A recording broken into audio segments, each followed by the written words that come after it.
former Prime Minister who is backing Jeremy Hunt for the leadership, is in our Westminster studio now. Good morning, Sir John. Good morning. This is the first time we're speaking to you during this leadership contest. I wonder how you feel about it in the round and what you think it has told us about your party. Well, to be brutally honest, I don't think it's been terribly illuminating. And in some ways, it hasn't been very appetising. The way in which some of the members, some of the candidates who have been eliminated seem to have changed their position in order to join up with one candidate or the other hasn't been something I think that the public would have looked on with great favour. Who are you thinking of? I'm not bothered. I'm now bothered about the two final candidates. OK, and you are supporting Jeremy Hunt? I'm supporting Jeremy Hunt, but let me make it clear at the outset, I am not of his campaign. I am not here today to speak for Mr Hunt. I'm here to speak for myself about the campaign and about Brexit and the incredible risks that I think now lie ahead of us. OK, and I understand what you say about not being part of Jeremy Hunt's campaign. I wonder, though, whether you are supporting him because of his position or because he is not Boris Johnson, because you have said that you couldn't vote for someone who was part of the Brexit campaign, which, in your words, misled the country. That is true, but I would have supported Jeremy Hunt in any event. I think he has the serious attitude to government that I think is necessary. I think he does look at the facts before he reaches a decision. I think he looks at reality and not public reaction, and I think it's very important in a Prime Minister that they do that. Well, let's talk then about the key points of difference, or some of the key points of difference, particularly those that we heard about last night in the TV debate. One of them being their attitude to proroguing Parliament. Now, Boris Johnson's reason for refusing to rule that out was because he said it would be bizarre to take anything off the table to weaken the UK's position in negotiations. I think the idea of proroguing Parliament is utterly and totally unacceptable from any British parliamentarian or Democrat. Let's strip away the jargon of proroguing and contemplate what this actually means. What it means that a Prime Minister Johnson presumably, because he cannot persuade Parliament to agree with his policy, will close down Parliament so that he can bypass it until his policy comes into operation. Now, nobody has done that since King Charles II in the 1640s, and it didn't end well for him. And it shouldn't end well. You cannot and should not bypass Parliament in this fashion. And I cannot imagine how anyone could conceivably think that is right. But there is a secondary point to that as well. In order to close down Parliament, the Prime Minister would have to go to Her Majesty the Queen and ask for her permission to prorogue. If her First Minister asks for that permission, it is almost inconceivable that the Queen will do anything other than grant it. She's advised by her First Minister, she will advance it. And she is then in the midst of a constitutional controversy that no serious politician should put the Queen in the middle of. Now, I think this is completely and utterly against parliamentary tradition and against the way in which our government should work. If that were to happen, I think there would be a queue of people who would seek judicial review. The Queen's decision cannot be challenged in law, but the Prime Minister's advice to the Queen can, I believe, be challenged in law, and I, for one, would be prepared to go and seek judicial review to prevent Parliament being bypassed. I served in Parliament for over 20 years. I'm very proud to have done so. I have huge admiration for our parliamentary traditions. I'm not going to stand by and see them disregarded in this fashion. It is utterly and completely the wrong way to proceed. You would seek an immediate judicial review of a Prime Minister's decision to ask the Queen to prorogue Parliament in these circumstances? That is correct. I mean, in terms of her own position, she would. You are essentially saying she would be honour bound to act on the request of her Prime Minister. But the difficulty then is that there is a competing democratic mandate, if you like, which is that we would know a Prime Minister is doing that because they can't get what they want through Parliament.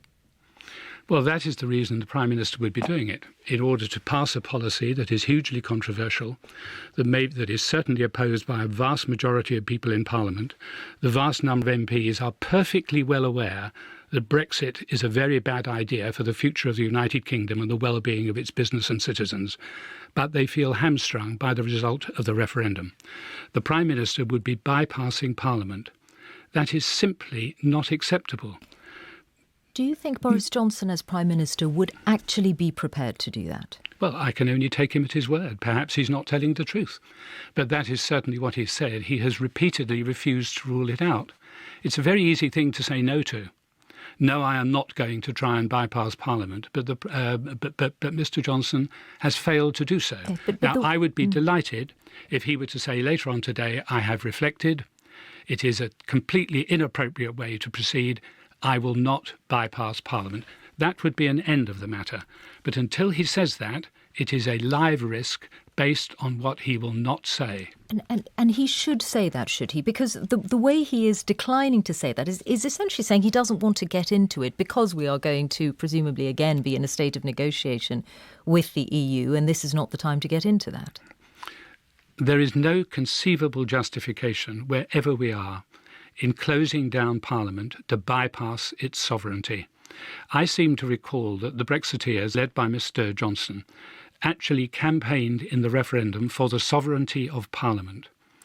Now, if they're concerned about the sovereignty of Parliament, they can't be concerned for the sovereignty of Parliament except when it is inconvenient to Mr. Johnson. On your first point of objection to the idea that it's wrong to bypass Parliament, in 1997, before that general election, you were accused by Labour of effectively setting the date for that election to suit yourself because there was a forthcoming report about cash for questions. And that was the accusation that you were bringing the general election forward and having that report published after the election in order to prevent the embarrassment. Michelle, I didn't bring the election forward. We carried the election almost to the very last date, and Labour criticised us for doing that. It was 19 days earlier than it could have been. 19 days, right at the end of the date we could have had. The Labour charge was one of many absurd charges they made in order to undermine the position as part of their general election campaign. What do you think, then, is the most likely scenario that we are going to face with Brexit in the autumn? Well, I wish I knew, because we hear and see so many conflicting things. What I am absolutely clear about is that rushing to an artificial date on the 31st of October could be disastrous if people are not ready, if business is not ready, if individuals are not ready, if the corporate sector collectively is not ready. It is an artificial date, and it could lead to a great deal of chaos.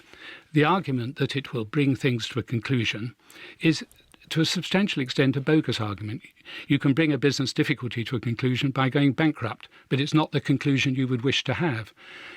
We need to put the country in the right position if we're to have Brexit with the minimum of difficulty. Yeah, but it will be just a moment. It will be difficult in any event, but this date of the 31st of October has a great deal more to do with the election for leader of the Conservative Party than it has with the interests of the country, and that is the wrong way round. Indeed. The interests of the country must come first, before the interests of the Conservative Party and before the interests of any candidate in that election. But it is the members of the Conservative Party who are going to make this decision now, which matters to the entire country, and politically. But that is exactly the point.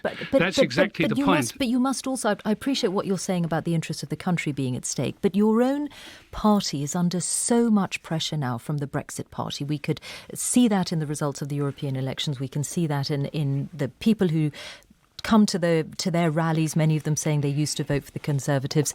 Having failed to deliver Brexit according to the first timetable, your party could be headed towards, certainly far away from power and even towards an irreconcilable split if they do not deliver Brexit according to this second deadline. Michelle, I have been in the Conservative Party for 60 years. I joined on my 60th birthday. But I'll tell you this without any equivocation. If you have to choose between what is in the interests of the country and its future or the short-term interests of the Conservative Party, then I would unhesitatingly choose the interests of the country as a whole. And the point about this election is, firstly, a small number of Conservative members will choose who the next Prime Minister is. Assuming 70,000 votes will get the winning candidate. That is one Conservative vote in the election for every 175 Conservative votes in a general election. So even the membership, under any circumstances, is unrepresentative. And we know it is certainly unrepresentative of the Conservative vote, let alone the interests of the country. And I repeat the same point again. National leaders look first at the interests of the country, not first at the interests of themselves and appealing to a particular part of a small electorate for a particular post, however important that post may be. Is Boris Johnson putting his own interest before the interests of the country? Well, you must judge. I must say that, in my view, it is a mistake, I put that mildly, to produce a fixed date in advance for spurious reasons, for the date at which we must leave the European Union when we cannot be sure that we will be ready to do so.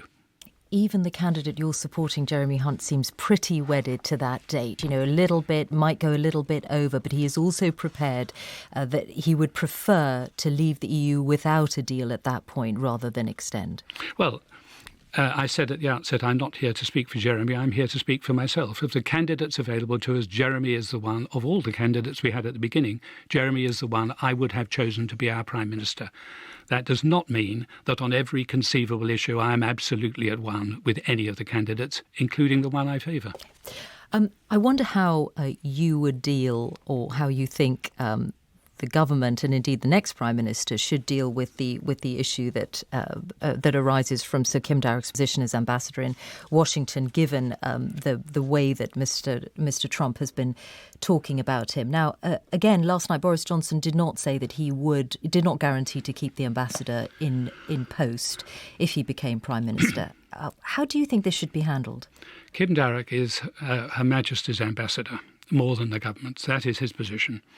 He was sent to Washington as a very senior and, I may say, respected diplomat to report his unvarnished views in private to the British government, just as every American ambassador does about our country and every other country.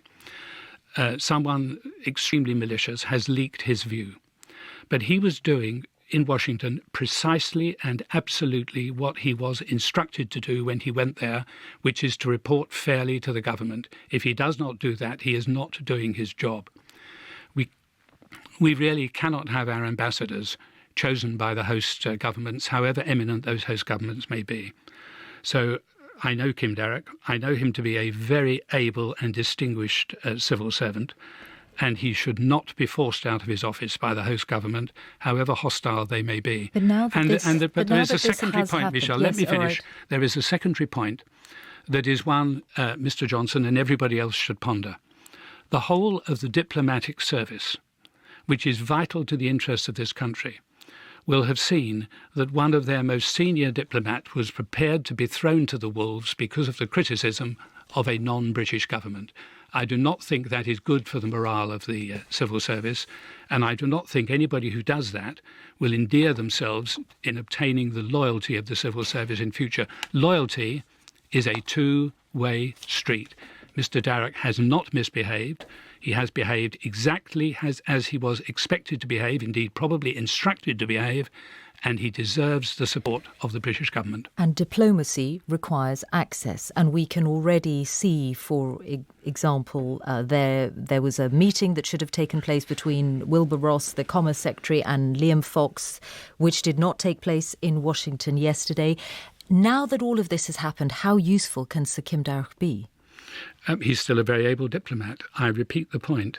We cannot have our diplomats frozen out by governments who are hostile to a private report that the diplomat has made. Once that happens, it may happen elsewhere. Once that happens, you undermine the whole of our diplomacy.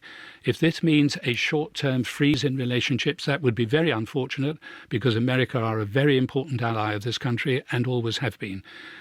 But nonetheless, there comes a time where principle has to come first, and the principle that we stand by our ambassadors when they have behaved entirely properly is one that cannot be changed. Finally, the Cricket World Cup. Famously, you went to the cricket on the day that you left office in 1997. In some ways, It doesn't really feel like this country is hosting an international tournament at the moment because we haven't been able to see those matches on terrestrial television. I imagine that you've got to quite a few of them, but do you think it's a shame that because we're not seeing those matches in the way that we might see football matches, it's not as much a part of the public consciousness as it should be? I think it's a shame that cricket for many years has not been shown to the extent it should be on terrestrial television. But my understanding is that the BBC declined to bid for the cricket to be on terrestrial television because they said they didn't have the money to do so. Now, it was an open bid. Cricket, like most sports, requires money. Money is the root of all progress, and I'm afraid that is what determined the decision. I'm very sorry about it. I would give a great deal to see cricket on terrestrial television, and even more to see it reintroduced in mainstream secondary education for everyone, because I think it would do a great deal to boost our sport. So I do regret that it isn't there. I hope your question means the BBC will bid for it next time. Well, I'm not sure I could. I certainly couldn't answer that. But apparently, it didn't bid for the highlights package for the World Michelle, Cup because of scheduling issues. You're very good at asking questions. I'd ask you just merely one. I wouldn't wish you to dodge it. Sir John Major, former Prime Minister, thank you very much.